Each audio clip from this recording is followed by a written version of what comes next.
সফলতার আসলে শর্টকাট কোনো টেকনিক নেই, তবে একটা ফর্মুলা আছে যেটা তুমি মেনে চলার মাধ্যমে একদিন সফল হতে পারবা। সফলতা অর্জন করতে গেলে তোমাকে 3টা ধাপ অবশ্যই পালন করতে হবে। প্রথম ধাপ হচ্ছে লার্ন, অর্থাৎ শেখা। দ্বিতীয় ধাপ হচ্ছে চেষ্টা করা, অর্থাৎ অ্যাপ্লাই করা।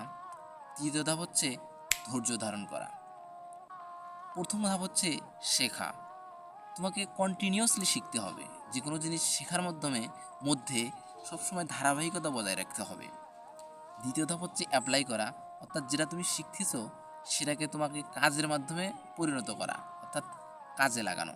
যেমন তুমি যদি ইংলিশ ওয়ার্ড শেখো, তাহলে এটা দ্বারা তুমি একের পর এক সেন্টেন্স তোমাকে বানাতে হবে। যত তুমি সেন্টেন্স বানায় চর্চা করবা, তখন তুমি এটাকে ভালোভাবে শিখতে পারবে। তাই যে কোনো কিছু শিখলে সেটাকে আবার কাজে লাগাতে হবে। তৃতীয় নাম্বার হচ্ছে সাফল্যের জন্য ধৈর্য ধারণ করা, অর্থাৎ ধৈর্য ধারণ করার মাধ্যমেই তুমি তোমার ফলটা কাঙ্ক্ষিত সময়ে পাবা।